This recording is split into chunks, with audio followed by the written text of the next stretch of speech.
Greetings and welcome back to Room 303 in our Talks with Walt, as we are calling our readings through the deathbed edition of Walt Whitman's Leaves of Grass. We turn now to Rise, O Days, from Your Fathomless Deeps, poem number 6 of the 43 of Drum Taps. I want to remind you that Whitman said in a very early poem in Inscriptions to the Old Cause, "My book and the war are one."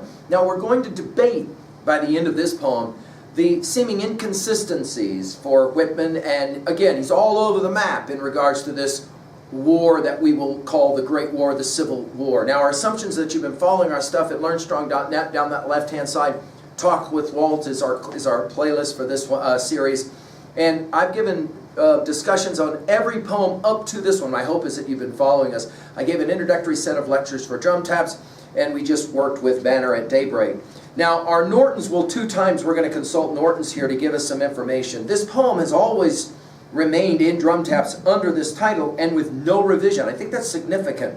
Vehement and stirring, it was probably composed in the early days of recruiting, and its sentiment turning from nature's dauntlessness to man's echoed in the,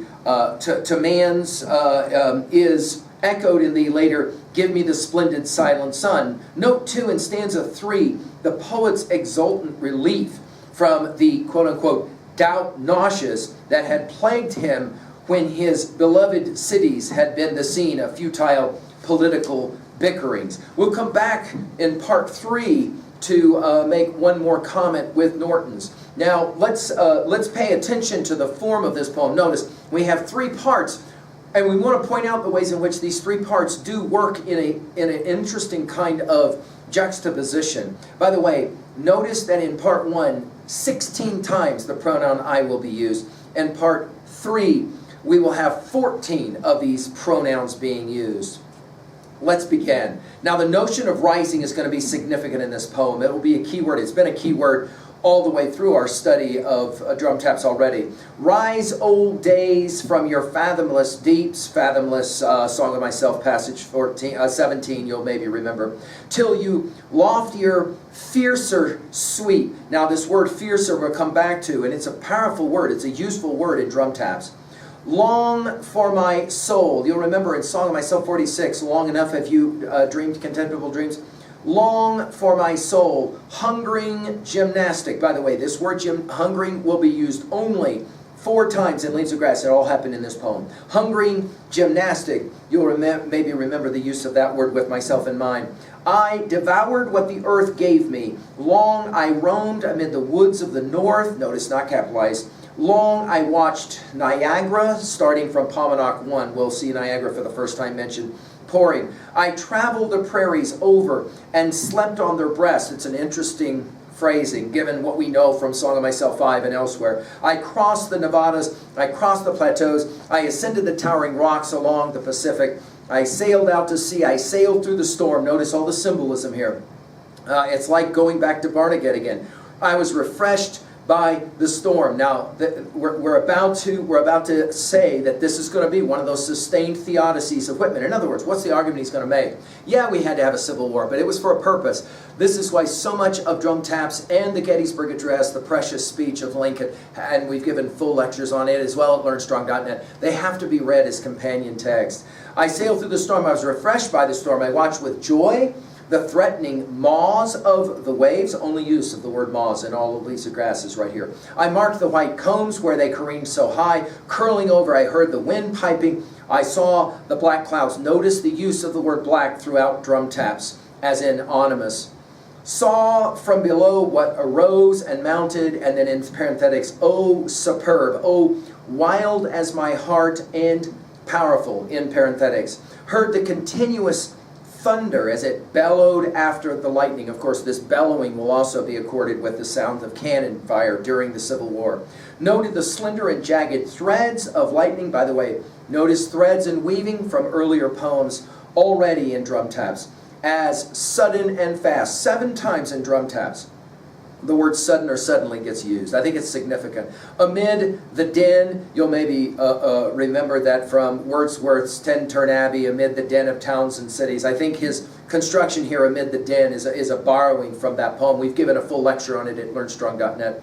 They chased each other across the sky. These and such as these, I, Elit, saw. Now this word Elit or elate from Song of Exposition, passage 6 we've seen already. Saw with wonder, yet pensive and masterful. I think therein lies, that captures not just Whitman's view of the early days of the war, but most all Americans' view. There was a sense of wonder, but there was also the sense of being pensive, right? All the menacing, and of course that is the key word, might of the globe. We've seen his use of that word already. Uprisen, to go back to the opening word of the poem, rise. Uprisen around me, yet there with my soul I fed, content, supercilious. And then at the very opening line of passage 2, 'twas well, O soul. Takes us to that great poem, song, many of us know it as a hymn, It Is Well With My Soul from 1873, Horatio Spafford's classic. 'Twas well, O soul. And now passage 2. 'Twas a good preparation you gave me. In other words, this is the theodicy, okay? Now we advance our latent and ampler hunger, back to hungry, hunger to fill. Now we go forth to receive what the earth and the sea never gave us. Not through the mighty woods we go, but through the mightier cities. Something for us is pouring now, more than Niagara pouring, torrents of men. And of course here now the exhilaration of the idea that we're going to have huge numbers of men fighting in the war. Sources and rills of the Northwest, are you indeed inexhaustible? Again, in parenthetics. What? To pavements and homesteads here. What were those storms of the mountains and sea? Notice all these rhetorical questions. What to passions I witness around me today? Was the sea risen? Was the wind piping the pipe of death under the black clouds? Again, back to black. Lo, from deeps more unfathomable, again back to the first line with deeps, something more deadly and savage, 3 times in drum taps the word savage gets used. Manhattan rising, advancing with menacing front. We've seen this already about Manhattan, but then notice Cincinnati, Chicago, unchained as in unleashed. What was that swell I saw in the ocean? Behold, what comes here? And then 5 times with how. How it climbs with daring feet and hands. How it dashes. You'll remember dash with your hair in Song of Myself 46. How the true thunder bellows after the lightning. How bright the flashes of lightning. And then how democracy, capital D, with desperate, vengeful port strides on, shone through the dark by those flashes of lightning. By the way, this use of democracy to take us back to the early, and I hope that you're hearing these echoes, to foreign lands, you'll remember, he says, to define America and her athletic democracy. And then, of course, starting from Pomanak 10, a set of lines that we concentrated on so much, he said that the greatest of everything is love, democracy, and religion as being really, in many ways, the key, the heart of all of this. You'll remember the use of desperate in Song of the Open Road, passage 13, to just pay attention to that. And then to finish section 2, in parenthetics, yet a mournful wail and low sob. You'll remember this mournful from Song of Myself 36, and sob used in I Set and Look Out. I fancied I heard through the dark in a lull of the deafening confusion. You'll remember this fancied from Song of Myself 4. And 12 times the word dark gets used in drum taps to give a sense of how ominous it all is. The lull of the deafening confusion suggests as well that no one's listening, no one's paying attention. Now to passage number 3. And before we read it, Norton's will tell us this. This poem, like Beat Beat Drums and perhaps others of the war poems, suggests to some readers a fundamental inconsistency in the poet of reconciliation, who also asserted that, quote, a kelson of the creation is love, end quote. The argument on this poem might consider certain contrary evidence. Lines 31 to 32 are poignantly aware of the mournful wail and low sob amid the strong passion and thunder. Also, many believed that the issue was in fact the survival of democracy itself. Finally, the naturalistic view that good and evil are compounded in all reality, one of Whitman's recurring themes, is established here by references to the violence inherent in nature. Stanza 1 and the concluding lines of 40 through 48. And then finally, Norton's asks, is the poet in fact an improving participant or a recording observer? It's a fair question, and I think Norton's is taking us to a place now with the third stanza. Thunder on, he says, strike on, and then democracy, capitalized D. Strike with vengeful stroke. And do you rise higher than ever yet, O days, O cities? Again, this idea of rising, right? Crash heavier, heavier yet, O storms.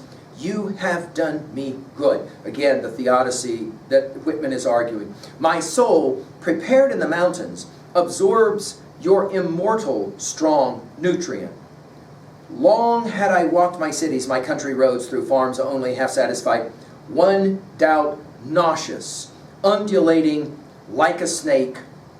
You'll remember back at Banner at Daybreak with the snake reference, crawled on the ground before me. Let's make a note, though, at 3a, that when we are mentioning snakes, obviously Whitman's audience, not so much ours today, sadly, but Whitman's audience would for sure make the connection to the Genesis 3 story, of course the Garden of Eden and the snake story, as well as obviously Milton in Paradise Lost. I think there's a whole lot of Milton in Paradise Lost, and we've given full lectures at learnstrong.net on Paradise Lost, book by book. I think a whole lot of Milton stands behind Drum Taps, all the poems of Drum Taps, but then I made that argument for much of Leaves of Grass as well. Continually preceding my steps, turning up on me oft, ironically hissing low, this snake. The cities I loved so well I abandoned and left. I sped to the certainty suitable to me, hungering, hungering, hungering. There are 3 repetitions to make 4 with the earlier use of this word. For primal energies and nature's dauntlessness. By the way, this is the only use of the word dauntlessness in all of Leaves of Grass, and it's here. Notice nature's capitalized. Of course, we have to think of Emerson's essay, Nature. We've given full lectures at learnstrong.net if you wish to be reminded. I refreshed myself with it only. I could relish it only. I waited the bursting forth of the pent fire. On the water and air waited long. But now, notice there's this sense in this poem of backwards looking and now present looking and then of course forward looking. I no longer wait. I'm fully satisfied. I'm glutted. I have witnessed the true lightning. I have witnessed my city's electric. I have lived to behold man burst forth and warlike America rise. Of course, this is almost like Virgil could have written a line like that. Hence, I will seek no more the food of the northern solitary winds, no more the mountains roam or sail the stormy sea. By the way, the only use of America rise in all of Leaves of Grass is right here, that formulation. And again, as I said to you, anytime that Whitman uses the word America, we want to sit up and pay attention because he doesn't do it a tremendous amount in Leaves of Grass. Well, what are we saying here for a message at 2A? I think the argument he's making is that democracy is always evolving. It will often evolve through some of the horrific events, and to that degree democracy is always transcending and including, to use the language of Wilberian integralism as we've talked about it in earlier lectures. At 2B, the repetition of I think, is a powerful here. I, and obviously it begs the question, which I are we talking? Whitman the poet, Whitman the person, and on and on. At 3A, I just want to remind you of Churchill's House of Commons speech from 1947, where he almost seemed to be channeling in some way this idea when he said that democracy is the worst form of government except for all other forms. And I will leave that to you and how you kind of parse out the reading of this. Finally, at 3B, what do you think? How are we going to own a poem like this? What do you think of democracy?